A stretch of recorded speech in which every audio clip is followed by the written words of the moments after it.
everyone, welcome to Talk Up Thursdays with Chris Inspires K Foundation. My name is Chamaka and with me here is Lesson. Good to have every one of you here.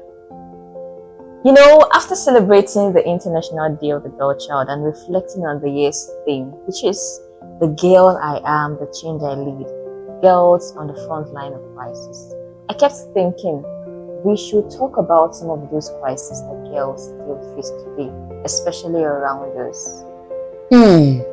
That's such a good thought. Because for many girls, the crisis isn't always war or disasters. Sometimes it's poverty, and sometimes it's quite daily struggle trying to be heard in a world that keeps telling you, stay silent.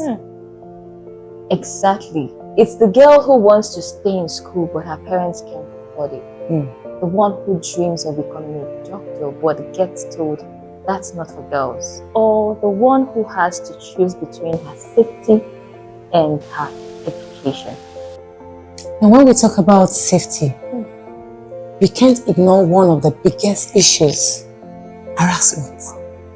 Not just in schools, but in homes, in the streets, sometimes even from people who are meant to protect us. From our uncles, our neighbors, our fathers. In fact, even some of us are grandfathers. It is heartbreaking. How many girls live in a quiet fear because of unwanted advances, abuse, unsure if anyone will believe them when they speak up. It's so true. And you know, that came up a lot during our school visit last week. Many of the girls asked questions that showed how deeply this affects them.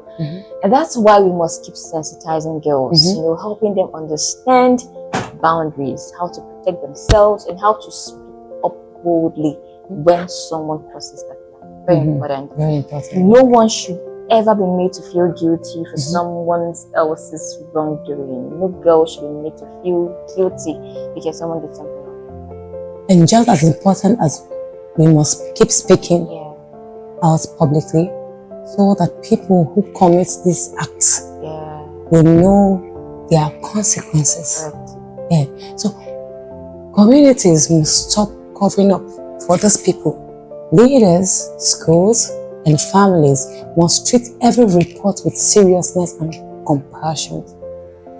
Silence is not protection, it is permission.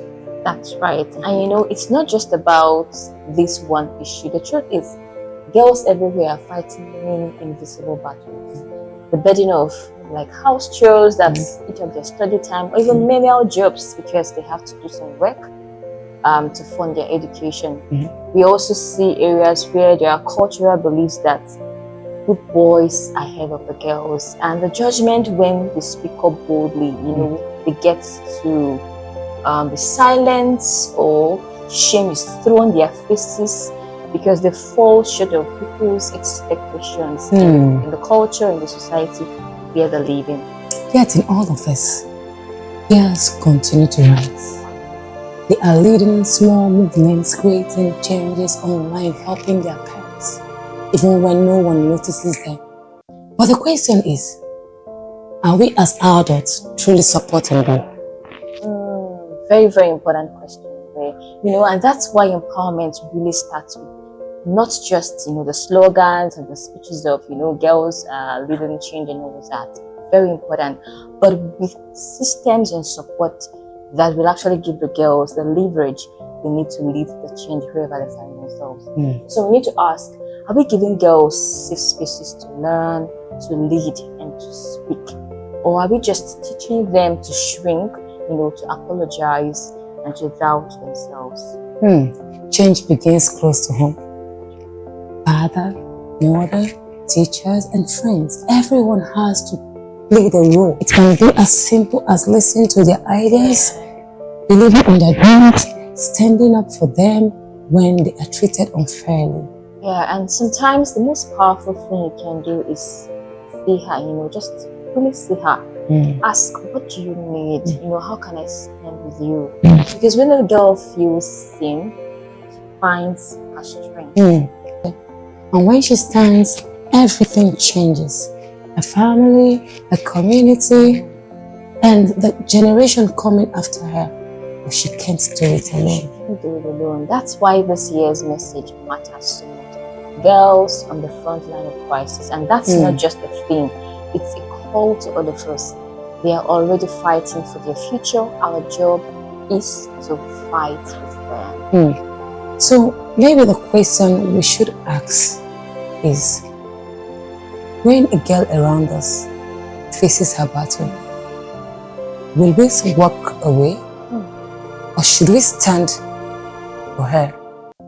Very, very important question. First, every time we stand with a girl, the world takes one step closer to change. Thank you very much for listening to us today. Yeah, and join us again sometimes Next week, Thursday. Bye.